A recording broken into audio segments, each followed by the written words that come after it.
So we talked a bit about this on the red carpet, so I'm going to throw the duality question to you again, because that is so much of the beauty of this film. Thank you. Was it always the idea when you visualized the story to have that offshoot and to have some form of difference of the way you were going to shoot it? Yeah. Well, so it's very funny. When I wrote the script, I actually wrote in the scene where it splits. I have no idea how this is going to happen on screen. That is under the jurisdiction of the director, and I will let them, her in this case, take it from there. So when I wrote it, I actually didn't envision exactly how it was going to happen. I knew that I wanted to feel these two different worlds. I wanted to feel them interweave.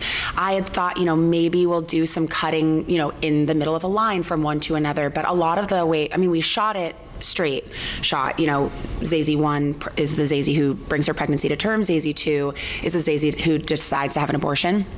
And so we shot both of those as if they were their own scenes and then cut them together in the edit this way because Erica, our director, had decided that she wanted to do this split screen moment. And we did a bunch of research together. She sent over a ton of different ways in which split screens happen in different films and what's the best way to do it. So I'm sure you noticed, at the beginning, we do this sort of sliding moment when Zazie is in the car, reflecting on the day, reflecting on the choice ahead of her, whether or not to engage the person that got her pregnant, her ex-boyfriend. We used this other tactic in which we had a steady cam and, went up to the sky and used that to be able to bring us into and out of our split screen. I will give all the credit where credit is due, which is to Erica Rose, who was just brilliant in terms of figuring out how to translate that on screen. I'm curious, there's subtle differences about you, your physicality in the different forms. Mentally, how much did you have to prep for each side? Was it tough to get into the acting side of the different characters? Because there is that obvious split, but it impacts so much of the rest of the stories. Yeah. I will say that I didn't have the luxury of running, Zazie 1's entire world and then running Zazie 2's entire world. So on each day, I was kind of jumping between the two. And I think one of the things that was so beautiful to find in the creative process of developing this character and of performing her is that she is the same person in both universes. She's just expressing herself differently. And so I said this to you on the red carpet yesterday, but she both loved her childhood and doesn't want to have to cut coupons for her entire life in both worlds. But she's making one decision or the other, depending on the way in which all of these other factors are presenting themselves to her. And so, when she goes to her mom, that's the Zazie who thinks, okay, this is where my support system really lays, and this is who I want to be doing this with. And same for Simone when she goes to her best friend and says, I'm having an abortion. That's where that support system lays. And we had all sorts of conversations about, what would Simone think about her bringing this pregnancy to term? What would her mom think about her having an abortion? All of these kinds of things, because that's what's going through Zazie's head in all of these different worlds, but just one thing is in front versus in behind. And I will also share that, and I share this publicly often, but I had an abortion when I was 19. And so I think that was also a storyline where I never regret it. I don't wish that I had done anything differently, but I am always sort of curious about the path that I didn't take. I'm 29 now, so I would have a 10-year-old. My life would be completely different. I would be me in a lot of ways, but a lot of the things that I've been able to really develop in myself, Jess, as a human being, would have taken a backseat to some of the other parts of myself that I think are really, really well suited to motherhood, to parenthood at some point. And I would really like to have children. And so I think to be able to live both of those things out in this character as well, who is like me in some ways and also very dissimilar to me in other ways, but to be able to play both of those things out was also really healing and really lovely and a beautiful experience too. Since it is such a personal, or coming from a personal story, and like you said, it's not your personal story, right. But I'm curious, knowing that this material is going to be out in a world where we are seeing these choices being changed and taken governmentally, stately. I mean, we come from Texas, so we hear about it quite a bit. Speaking to people outside of the people that you know and you want to know, how important is this film for young women to understand there are choices, there are ways of figuring things out. Yeah. Thank you for that question. I think that really is at the center of the way that I am thinking about the rollout of this film on the larger scale, and that our whole team is. So I think there's sort of a couple of different things that are on my mind. One of them is that both of these choices are choices, right? I think that the rhetoric is like, if you get pregnant and you decide to have an abortion, that's a deviation from the norm. The norm is to continue with the pregnancy, but of course it isn't. To decide to have a child, to decide to bring that pregnancy to term and to shift your life in that way is absolutely a choice. And so I think we get really caught up in terms of the rhetoric of this being sort of the pro-choice and anti-choice, anti-abortion, standpoint.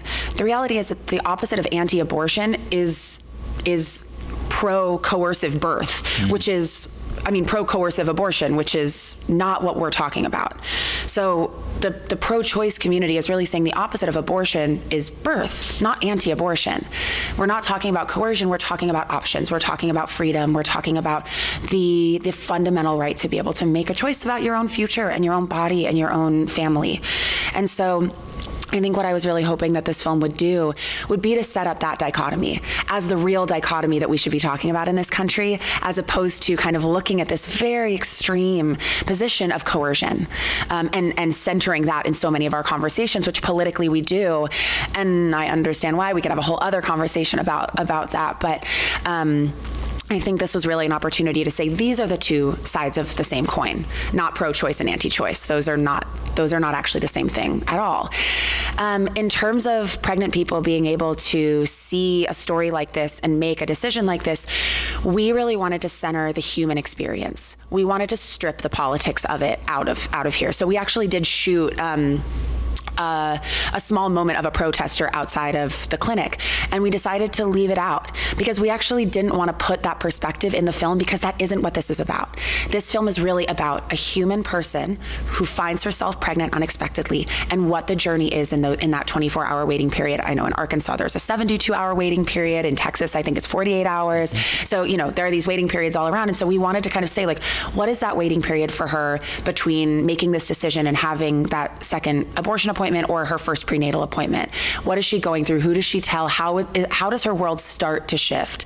And we obviously played that out in her being interested in looking at the ultrasound as a metaphor for her being willing to confront her choices, and in the case of sort of character development for the first time really in her life. You brought up the other two main characters in the cast. I really love Alyssa's performance. I was not expecting the reaction we get from this mother character, and I thought it was brilliant. Thank you. She's such a great actress as well. She's wonderful. What was it like working off of them and knowing that they're going to bring a lot of the things you're talking about in those dialogue sequences, touch upon what you're talking about? Absolutely. So I will say this is my screenwriting debut. And so to see these two brilliant powerhouse actresses step into these roles was like completely mind-blowing. Walking on set and they're in costume and they're there and they are Simone, they are Gloria. Like it was magical. It really shook me to my core. Alicia's so brilliant as an actress, but also as an activist. She's so uniquely aware of the way in which her portrayals are also contributing to a larger narrative and a larger dialogue around the way in which women are represented on screen. It's something that she and I, when we offered the role to her, that she and I, we got on the phone to chat and that we connected over. Of course, also our stance and belief in the power of pregnant people to make their own choices about their own bodies. Of course, that's a shared value, but it also really was, no, I actually honor and understand how the characters that I play and how I play them will impact people who see them. People will see themselves and can gain confidence from that. I mean, this is Gina Davis's entire kind of thesis, right? And so I think Alicia really lives that, and I aspire to it as well, for sure. And so being able to be on set and really play, I mean, with Alicia specifically, and I'll speak to Paige Gilbert, who played Simone in a moment, but Alicia Rayner, being on set with her is so playful. We'll do a scene, we'll say it, and then we, cut, and she's like, that didn't work for me.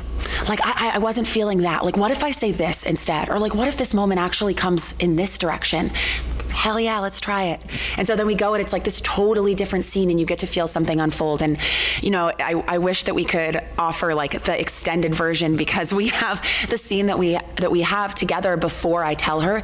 It's actually like a 4 or 5 minute scene. It's a long scene because we just kind of were like vibing off of each other and saying all sorts of different stuff and just like seeing what felt really natural and organic between a mother and a daughter.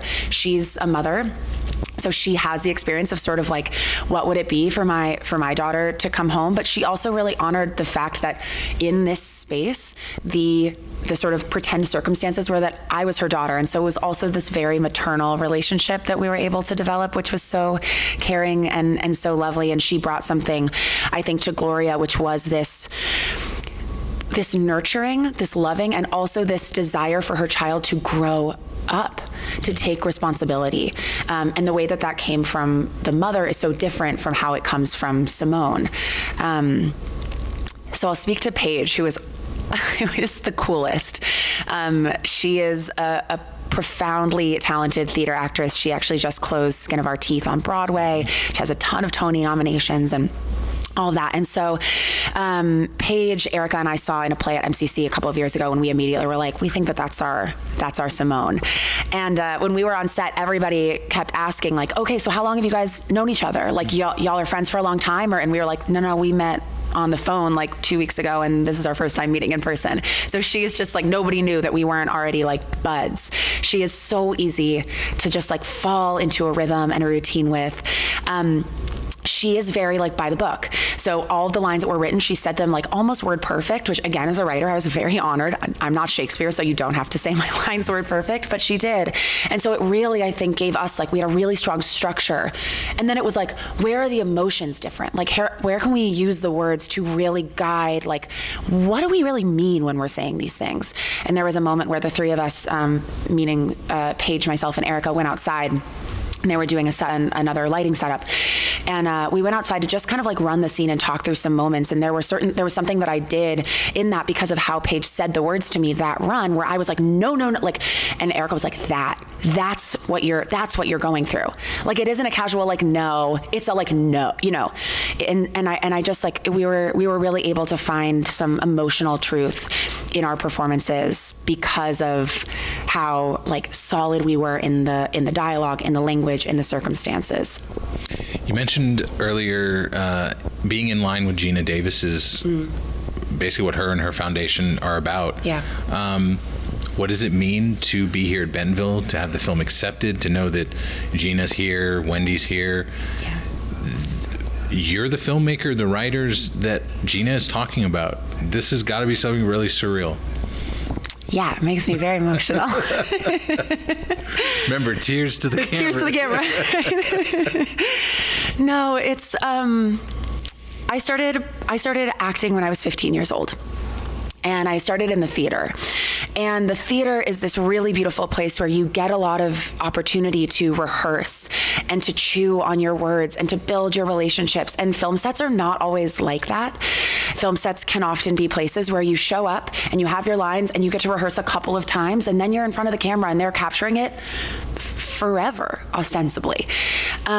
It's such a different process, and there are so many roles that ask actors and actresses to show up in the most stereotyped version of themselves. And it's easy to access, but it starts to impact how you look at yourself. So actually starting to write for me was a rebellion against a lot of the content that I was coming up against as an actress auditioning, because great projects, great people attached, but it kind of sometimes felt like I was auditioning for Alice in Alice in Wonderland over and over, where I'm like, I know she's the lead, but she's kind of the one-dimensional character surrounded by these fascinating, complex, nuanced other folks. And I want Alice to have her own inner life. I want Alice to have her own dream, her own arc. I want her to have flaws. I want her to be messy, right? Like Zazie yells at her mother. She says horrible things to her, right? And she apologizes, which again, for Zazie is not easy. But that was something that I know that Erica and I have this in common too. We want our characters to be messy because we are messy. women are so imperfect. And that's our beauty, is that we are able to be imperfect, and what a world that we'd be able to live in to actually be able to show that. So I have to tell you, Bentonville was actually like the film festival that I personally had my eye on. The almost the most, if I may, because of this, because of the fact that I think like the reason that I'm in the film industry is specifically because of the power of storytelling to create the reality that we live in. We are the culture makers.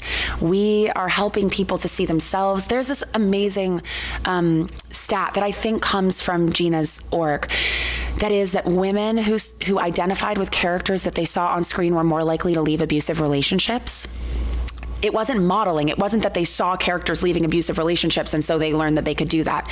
It was literally that they felt seen enough to stand up for themselves in an unsafe situation. I mean, that's the power of storytelling.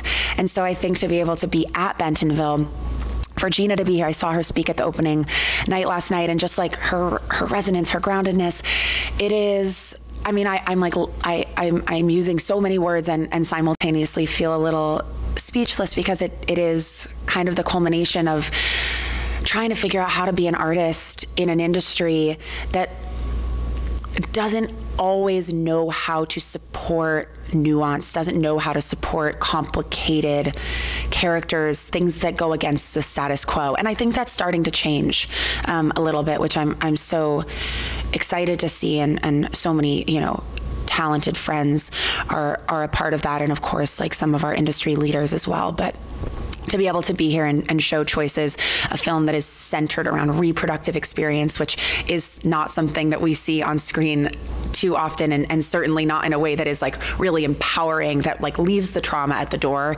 and really says like, what is this experience like that? It's why I wake up in the morning, I think. So now that you're waking up in the morning and are accomplished screenplay writer, yes, what is down the line in your writing? Are we going to see you bleed in possibly, now that you've worked with Erica, maybe into a writing, directing, still acting? What is down the line for Jess? So I actually also was lucky enough to have my feature film debut. We're in post-production, but we shot in December and January. So that was a fabulous experience, and hopefully that film will be coming out, I think probably like first half of next year.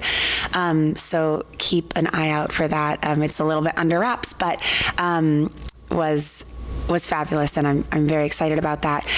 Erica and I are developing Choices into a longer form piece, so hopefully there will be more Zazie, more Gloria, more Simone to come. And then I'm continuing to seek collaborations. Right now, I think that's something that I find a lot of joy in. So my partner actually was the composer on Choices. He's a brilliant musician. His name is Brian Keller. And he and I are working currently on something that's like a bit of kind of like a once style piece, a little bit of music, a little bit of story. It's kind of like a romance. And it does deal with the creation of art and the creation of life. So again, centering a kind of reproductive conversation, but in terms of like, what does it mean to be a woman in the world making things? So the lead character is a musician. So he and I have that in the works. I've hopefully have an option on a book soon. And so I'm really, I think, focused on the like partnership piece, which is looking at sort of like, okay, what are my skill sets? What are my roles, and how can I combine those and collaborate with other artists to make something really special, the sort of alchemy of that. I had never thought about directing. We'll see what happens. We'll see down the line. I'm really so happy writing and performing and collaborating at this moment, but you never know. Never say never. Well, Jess, I was really blown away by the movie. Thank you. I love what you and Erica have done with the duality element. It adds so much to it. It gives it so much uniqueness. Thanks. And yeah, I think it's kind of perfect here at Bentonville. So thank you. Yes, so happy to be here, and thanks for the interview. This was so fun. Awesome.